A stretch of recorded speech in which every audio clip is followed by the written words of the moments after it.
समस्त ग्रामस्थ पांगरी, तालुका सिन्नर, जिल्हा नाशिक. प्रक्षेपण आपल्या आवडत्या मराठी हॉटस्पॉटवर.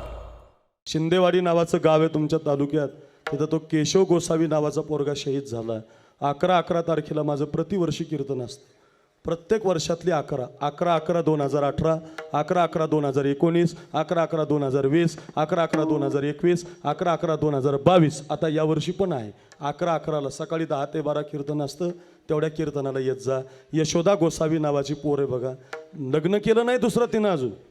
गोसावी समाजातली आहे महाराज. ऐका रे, इथून हात नाही त्या बापाला. अपंग हाताच्या बापानं स्वयंपाक करून पोरगा शिकवला आणि पोरगाचं लग्न झाल्यावर देशासाठी छातीवर गोळ्या झेलून पोरगा गेला. दिवानं बनणं कशाला म्हणतात ऐका रे. रोज सांगतो कीर्तनात, दिवानं बनणं कशाला म्हणतात ऐका. 2021 मध्ये कोरोना आला होता. एसटी बंद होती, रेल्वे बंद होती, विमानं बंद होती. काय बंद नव्हतं या देशातलं. कथा बंद होत्या, टाळ बंद होता, पखवाज बंद होता. अरे सगळे बंद होते या देशातले. 2 मिनिटं ऐका, झालंय कीर्तन. ऐका ऐका, सगळं बंद होतं या देशातलं. सगळ्यांना सुट्टी मिळाली होती, पण कोरोनात एका व्यक्तीला सुट्टी मिळाली नाही. त्या व्यक्तीचं नाव आहे सीमेवर लढणारा जवान. त्याला सुट्टी नाही रे. तो आपल्यासाठी तिथं उभा आहे रे. अशा पावसात सुद्धा अंगावरती गारा झेलतो, पाऊस झेलतो आणि तुमचं माझं रक्षण करतो. थाटात साखरे महाराज कीर्तन करतो, थाटात दिदी कथा करतात, थाटात ओंकार महाराज शेडजे लावतो, थाटात भरत महाराज वाजवतो. अरे तो जर बाजूला झाला तर आपण काही करू शकत नाही रे. तो आपल्यासाठी उभा आहे रे मायबाप. तो आपल्यासाठी दिवानं झालाय रे. तो आपल्यासाठी तिथं बंदुक्या घेऊन उभा आहे. 2021 ची घटना सांगतोय 2 मिनिटांमध्ये. ऐका ऐका रे मायबाप, लक्षात ठेवा. ही दिवाणं बनणं कशाला म्हणतात. ऋषिकेश नावाचा एक पोरगा आहे कोल्हापूरचा, बहिरवाडीचा.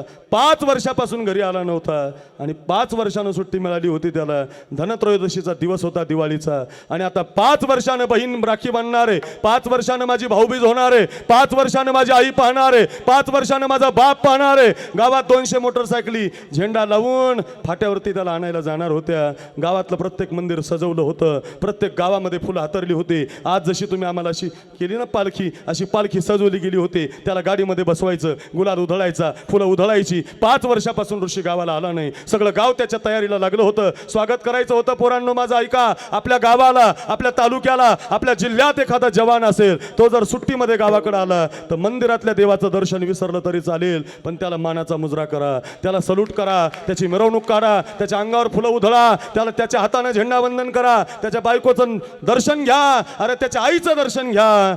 तिनं आपल्यासाठी तो पोरगा तिथं सीमेवर दिलाय ना. रोज कीर्तन करतो महाराष्ट्रभर मी. डायरीमध्ये जागा नाही माझ्या. रोजच्या कीर्तनात 5 मिनिटं जवान सांगणारा महाराज आहे मी. ऐका, रोज सांगतोय रे. बेंबीच्या देठापासून सांगतोय. काम नाही, टाइमपास म्हणून, मजा म्हणून नाही, तरुणांसाठी सांगतो. पोरांनो, बंदूक घेऊन लढणारा पोरगा होता. सुट्टी मिळाली म्हणून आईसाठी त्यानं 2-4 भारीतल्या साड्या पिशवीमध्ये भरल्या होत्या. माझी बहीण 4 वर्षापासून पाहिली नाही. भारीतले ड्रेस त्या पेटीमध्ये भरले होते. आणि आता सकाळच्या विमानानं त्याला निघायचं होतं. रात्री ती पेटी त्यानं बांधली होती. सकाळी निघायचं म्हणून त्यानं ते सगळी तयारी केली होती. सकाळी 7 वाजता दिल्लीवरनं विमान होतं आणि त्या तंबूमध्ये तो ऋषी झोपलेला होता. अरे ऐका रे, धनत्रयोदशीचा दिवस 2021चा. ऐका, आणि त्या दिवशी एक मोठा दहशतवाद्याचा हल्ला झाला. आपले जवान लढत होते, युद्ध करत होते. बरेचसे जवान मातीला पडले. आपला झेंडा त्यांनी फेकून दिला. आपल्या सीमेवर ते बरखास्त घेतली. आपली जागा त्यांनी ताब्यात घेतली. त्यांचा झेंडा आपल्या मातीमध्ये रोवला आणि आपल्या देशात, आपल्या मातीत त्यांचा झेंडा पाहिला. आणि सुट्टीवर असलेल्या ऋषीला दम नाही निघाला की 4 वर्ष झाली आई वाट पाहते, की 4 वर्ष झाले बहीण वाट पाहते. याचा विचार त्यानं केला नाही रे पोरांनो. त्यानं अंगामध्ये वर्दी धारण केली. जवान कमी पडतात म्हणून 2 बंदुकी हातामध्ये घेतल्या आणि पोरगा रणांगणात उतरला. सपासप गोळ्या झाडायला लागला. दिसेल तो मारायला लागला. सगळे दहशतवादी पाडले. आपला पडलेला झेंडा पुन्हा एकदा उभा केला. त्यानं पुन्हा झेंडा रोवला. त्यांचा झेंडा फेकून दिला. भारत माता की जय, वंदे मातरम असा जयघोष केला. अंगावरचे रोमांच उभे राहिले. सगळे सगळे सगळे डोळ्यात त्याच्या अश्रूच्या धारा यायला लागल्या. विजय खेचून आला. आनंदी आनंद झाला. माझा देश पुन्हा मिळाला, माझी जागा पुन्हा मिळाली, असं कर्तृत्व त्याला वाटलं. पण पलीकडच्या झाडाच्या मागच्या दहशतवाद्याच्या 2 गोळ्या त्या ऋषिकेशला दिसला नाही. आणि सप करत त्या 2 गोळ्या त्या ऋषिकेशच्या छातीच्या ठाव घेऊन गेल्या आणि तो ऋषिकेश धरणीला पडला. मुजरा करून देशाच्या मातीसाठी निघून गेला. देशाच्या झेंड्यामध्ये त्याची बॉडी गुंडाळली आणि ती बॉडी विमानानं गावच्या फाट्याला. विमानानं ती बॉडी गावच्या फाट्याला आली. 200 मोटरसायकली स्वागतासाठी उभ्या राहिल्या होत्या. काय झालं काय झालं काय झालं, एकच गडबड उडाली. बाप पुढे सरकला. बापानं त्याच्या चेहऱ्यावरला तो भारत देशाचा झेंडा मागे ओढला आणि आपला एकुलता एक पोरगा, बिना लग्नाचा तरणा बाण पोरगा मृत्यूच्या शय्येवरती पाहिला. दहाड दिशी बाप दुभंगली धरणी माता फाटले आकाश ग. दुभंगली धरणी माता फाटले आकाश ग. कधी भेटणार माझा बाळ सखा ग. कधी भेटणार माझा बाळ सखा ग.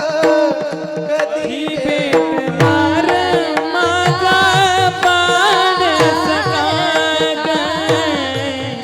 कधी भेटणार माझा बाळ सखा ग.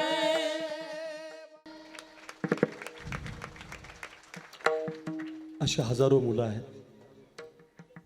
त्यांची आठवण काढत चला. ती दिवानं झालेली. देशासाठी दिवानं बना, धर्मासाठी दिवानं बना, मीराबाईसारखं दिवानं बना, जनाबाईसारखं दिवानं बना. दिवानं बनलं पाहिजे. गवळणी देवाला पाण्यात दिवानं झाल्या. पाण्याचा कार्यक्रम आटोपला. देव रांगायला लागला. रांगत रंगणी चोरी तलोनी धावती धरती गवळणी. बांधिती चरणी देती गाराणी. यशोदे साजनी दय दूध भक्षुनी तमाल निले. नवल केले साजनी कृष्ण आळवा आळवा. परतुनी मातीदा मोठा झाला याल तरी अरे लागे अवघे माझ्या मागे मागे. आजी देतो पटवरी पेंद्या वाकड्या. उद्यापासून माझ्या मागे यायचं. गावात खोड्या सुरू झाल्या. दुसरी आली धावत याने ग बाई काय केली मात. मुखाशी मुख चुंबन देत गळ्यामध्ये हात घालीत. हे गे बाई आमासी पावे ना. यशोदे बाळ तुझा काना कुठवर.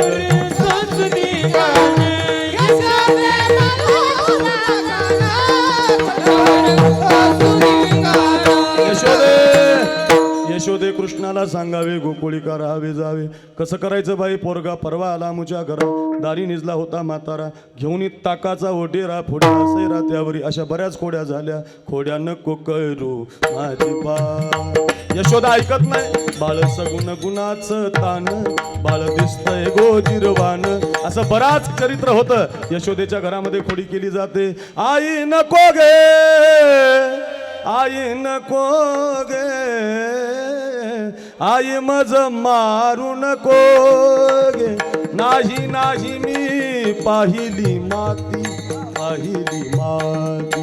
हो घरामध्ये माती खाल्ल्याचे चरित्र होतं. आणि मग 1:30 वाजल्यामुळं देव खेळायला निघतो. आता उद्या जाई राणा सवे घेऊन गोधना. आणि मग रानात खेळ सुरू होतात. राणा दुबंग पोरात निघून खेळ मान. पोरात निघून खेळ मान.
खेळ झाले वा वा एक एकाहून बळी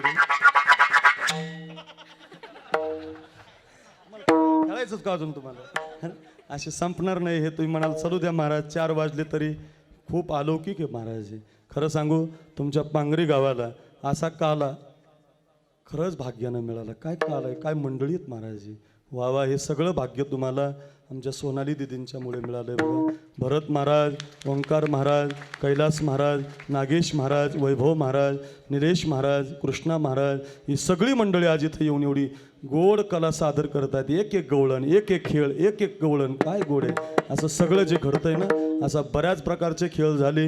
वेळ झाल्यामुळं गोपाळ दमल्यावर ते म्हटले झाली आता वेळ म्हणती आणा शिदोऱ्या मग खांदे भार पोटी भूक काय खेळायाचे सुख. सगळ्यांच्या शिजोऱ्या एकत्रित केल्या आणि सगळ्यांच्या शिजोऱ्या एकत्रित करून देवानं वेणू वाजवलं बरं का. नुसत्या शिजोऱ्यानं एकत्रित केल्या. एकत्रित तर कोणी जेवतं याला एकत्रित म्हणतात. भजन झालं पाहिजे, संत चरित्र गेलं पाहिजे वाणीद्वारे, ते श्रवण झालं पाहिजे. भुलविले वेणुनादे असा एक एक रागातला वेणू वाजला पाहिजे. भुलविले वेणुनादे वेणू वाजविले इकडे मुख पसरवलीकडे कामने हाती टोका दिकवून नेली का. तुम्ही वारे दोईकडे मुख पसरवलीकडे कंठी धरिला कृष्ण म्हणे अवघा जणी प्रकाश काला वाटू एकमेका वैष्णवनिका संभ्रम वाकुल्या ब्रह्मदिका उत्तम उत्तम लोका दाखवू काला वाटू एकमेका वैष्णवनिका संभ्रम तुकामणी भूमंडळी आम्ही बळी विरगाळे काला वाटू एकमेका वैष्णवनिका बोललेले कोरे वेडे वाकोडे उतरे अपराध महाराज तुम नाही विचारला हे काल मिळा बोला करा क्षमा अपराध कामने आणि स्वरा राखा पायापैकी करा करा क्षमा अपराध महाराज ज्ञानदेव तुकाराम तुकाराम तुकाराम या संपूर्ण कार्यक्रमाला कोटी कोटी धन्यवाद. या कार्यक्रमासाठी खरं तर प्रचंड मेहनत या कार्यक्रमासाठी ज्यांनी घेतलेली आहे. श्री बाबासाहेब पवार सरपंच, संपत पगार, भारतराव पांगरकर, बाबासाहेब आम्हाला घेऊ द्या नाव बाबा तुम्ही नका तुमचं नाही पण आमचं कर्तृत्व आहे. बाबासाहेब पांगरकर आणि समस्त ग्रामस्थ पांगरी सगळी मंडळी या सगळ्या मंडळीनं हे सोडून घ्या खाली. अगदी जीवाचं रान केलेलं आहे आणि आपण सगळी गावकरी मंडळी हो रक्त सोसलं आहे तुम्ही. इतकी ताकद लावली या कार्यक्रमाला. मात्र किती सकाळी 7 वाजल्यापासून आपण सगळ्याजणी इथं बसलेल्या 2 वाजत आलेत. या सगळ्या मंडळीला कोटी कोटी धन्यवाद देतो. नक्कीच अशीच बहीण आम्हाला जन्मोजन्मी मिळावी आहेच ती आमची बहीण. आणि आमची सोनाली ताई दिदींना आपण सांभाळाल ही अपेक्षा करतो आहेच. पांगरी आणि पांगरी गावाचं नातं दिदींच्या पाठीशी आहे आणि कायम राहणार आहे. ते कधीच न तुटणारं अभेद नातं आहे असं मी समजतो. आणि पुढच्या 2 कथा लगेच बुक झालेल्या आहे. जोरात टाळी वाजवा एकदा. काय कमीच नाही इथं. आणि गोड आहे बघा गोड. हो इतकं गोड आहे की ते आता शब्दामध्ये न बसणारं आहे मांडणारं नाही. असं बोलतच राहिलो तरी ते न संपणारं आहे. अगदी सगळ्या मंडळीनं सहकार्य केलं. शरद दादा तू खूप सहकार्य केलं धन्यवाद. लहू तुलाही खूप धन्यवाद. केशव दादा तुमच्यासाठी आणि केशव दादासाठी जोरात टाळी वाजवाय. हे जे केशव मोरे आहेत ना हे सोपं नाही लावणं महाराज. हे एक एकाहुनी बळीरे कलाकार आहेत. कुणाला कसं लागतंय कोण काय म्हणतंय पण समतोल न जाऊ देता राग न येता प्रत्येक बटन फिरवणारा केशवदादा आहे. खरंच केशवदादा ग्रेट आहात तुम्ही. तुम्हालाही धन्यवाद. सगळ्यांचं वंदन. सगळ्यांना नमस्कार. रामकृष्ण हरी बोल. श्री काशी विश्वेश्वर महादेव यात्रेनिमित्त महाराष्ट्रातील थोर संतांची संगीत संत कथा प्रारंभ मंगळवार दिनांक 9 ऑगस्ट 2022 ते समाप्ती मंगळवार दिनांक 16 ऑगस्ट 2022. कथेची वेळ सायंकाळी 8:30 ते रात्री 11:30. कथाकार रामायणाचार्य हभप साध्वी सोनाली दिदी करपे. कल्याण स्वामी संस्थान श्री क्षेत्र चकलांबा तालुका गेवराई जिल्हा पुणे.